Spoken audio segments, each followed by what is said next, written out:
Salam, mən Yunus Hüseynov, 10-cu sinif şagirdi. Mən Əli Mirzəliyev, 10-cu sinif şagirdi. Biz SAF 2025-ə mexatronika kateqoriyasında Spider komandası olaraq təqdim edəcəyik öz robotumuzu.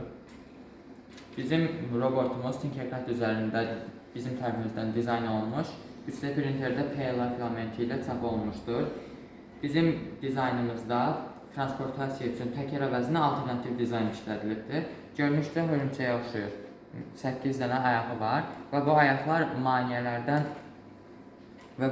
maneələrdən təhlükəsiz və rahatlıqla keçməsini təmin edir. Yuxarı, aşağı rahatlıqla gedə bilir. Motor driver olaraq E298N-dən istifadə etmişik və kontroller olaraq Arduino Uno'dan istifadə etmişik və 2 ədəd 37 mm motorumuz vardır.